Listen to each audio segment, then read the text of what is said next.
જય શ્રી કૃષ્ણ, રાધે રાધે. નમસ્કાર મિત્રો, સ્વાગત છે તમારું સોનલ ડિવાઇન ભક્તિ ચેનલ ઉપર. શું તમે જાણો છો કે વર્ષની તમામ એકાદશીઓમાં એક એવી એકાદશી છે જે વ્યક્તિના જીવનના તમામ કષ્ટો, પાપો અને રોગોને જડમૂળમાંથી દૂર કરી શકે છે? જી હા, હું વાત કરી રહી છું યોગીની એકાદશીની. આ વર્ષ એટલે કે 2026માં આ મહાપુણ્યદાયી યોગીની એકાદશી ક્યારે છે? 10 જુલાઈએ કે 11 જુલાઈએ? પૂજાનું શુભ મુહૂર્ત કયું છે? વ્રતના પારણા ક્યારે કરવાના છે? અને સૌથી મહત્ત્વનું, આ દિવસે કઈ ભૂલો કરવાથી વ્રતનું ફળ નષ્ટ થઈ શકે છે? આ બધી જ સાચી અને સચોટ માહિતી આજે આપણે આ વિડીયોમાં જાણીશું. તો વિડીયોના અંતમાં હું તમને એક એવો ચમત્કારી ઉપાય બતાવીશ જે તમારા પિતૃઓને પણ મોક્ષ અપાવી શકે છે. તેથી વિડીયોને સ્કીપ કર્યા વગર એન્ડ સુધી ચોક્કસ જોજો. જો તમને આ માહિતી ગમે તો વિડીયોને લાઇક અને શેર કરજો, અને ચેનલ ઉપર નવા હો તો હમણાં સબસ્ક્રાઈબ કરી લો, જેથી આવી જ જ્ઞાનવર્ધક માહિતી આ તમને મળતી રહે. તો ચાલો મંત્ર સાથે શરૂઆત કરીએ. મંગલમ ભગવાન વિષ્ણુ મંગલમ ગરુડધ્વજ મંગલાય પુંડરીકાક્ષ મંગલાય તનોહરી. બોલો લક્ષ્મીનારાયણ દેવની જય. સૌથી પહેલાં મિત્રો આપણે જોઈએ કે એકાદશીનું મહત્ત્વ શું છે, જે યોગીની એકાદશી છે. ઓકે, તો મિત્રો સનાતન ધર્મમાં એકાદશીનું ઘણું મોટું મહત્ત્વ છે. આ તિથિ ભગવાન શ્રી હરિનારાયણને અત્યંત પ્રિય અને સમર્પિત છે. દર મહિનામાં 2 એકાદશી આવે છે, શુક્લ પક્ષની અને કૃષ્ણ પક્ષની. આમ વર્ષની કુલ 24 એકાદશી થાય છે, પણ જ્યારે દર 3 વર્ષે પુરુષોત્તમ માસ આવે છે ત્યારે કુલ 26 એકાદશી થાય છે. આ બધી એકાદશીઓમાં અષાઢ માસના વદ પક્ષની યોગીની એકાદશીનું સ્થાન ખૂબ જ ખાસ છે. ધાર્મિક ગ્રંથો અનુસાર આ વ્રત કરવાથી મનુષ્યના તમામ પાપો ધોવાઈ જાય છે અને તેને શારીરિક કષ્ટમાંથી મુક્તિ મળે છે. સૌથી પહેલાં આપણે જોઈએ કે આ જે એકાદશી છે એના શુભ મુહૂર્ત કયા છે. તો આપણે સૌથી મોટો સવાલ એ થાય કે 2026માં યોગીની એકાદશી ક્યારે છે? આ વખતે પંચાંગની ગણતરી ખૂબ ધ્યાનથી સમજવા જેવી છે, કારણ કે એકાદશી તિથિ 2 દિવસ વ્યાપ્ત છે.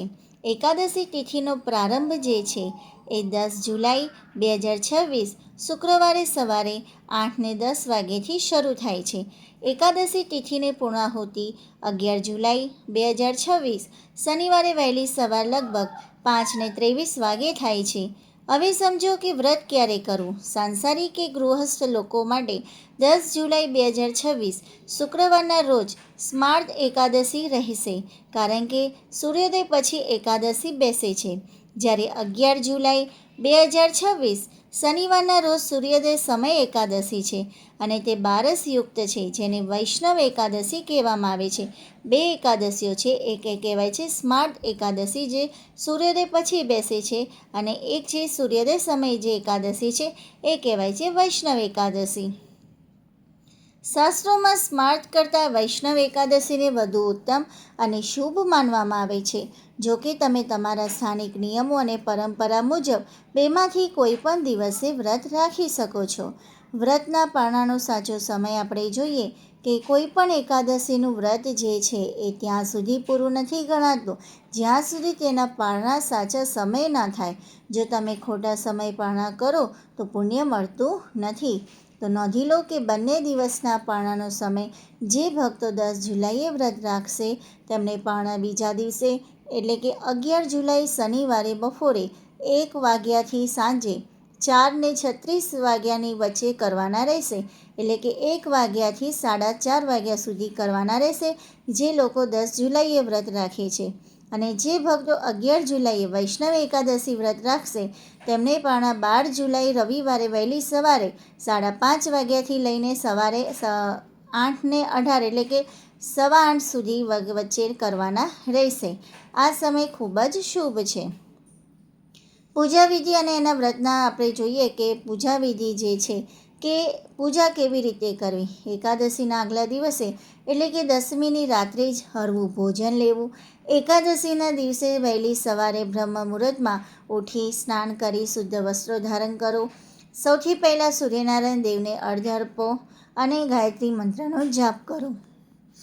ત્યારબાદ ઘરના મંદિરમાં ભગવાન વિષ્ણુ કે બાલકૃષ્ણની મૂર્તિ સામે દીવો ધૂપ અને નૈવેદ્ય અર્પણ કરી વ્રતનો સંકલ્પ લો. શાસ્ત્રોમાં વ્રતના 3 પ્રકાર બતાવ્યા છે. તમે તમારી શારીરિક ક્ષમતા મુજબ પસંદ કરી શકો છો. પહેલું જે છે નિરાહાર વ્રત. પાણી પણ પીધા વગર જ કરવાનું હોય છે, જેમ કે ભીમ 11, જેને નિર્જરા 11 કહેવાય છે. ઉપવાસ, જેમાં તમે દૂધ, ચા, કોફી કે ફરાહાર લઈ શકો છો. અને સાત્વિક એકટાણું, જો શરીર સાથ ના આપતું હોય તો લસણ ડુંગળી વગરનું સાત્વિક ભોજન દિવસમાં એકવાર લઈને પણ વ્રત કરી શકાય છે. પરંતુ હા, આ દિવસે એક વસ્તુ ધ્યાન રાખવાની છે કે આ દિવસે રાંધેલો ભાત બિલકુલ ન ખાઓ. હવે આપણે જોઈએ કે શું કરવું અને શું ન કરવું. વૈજ્ઞાનિક કારણ પણ છે.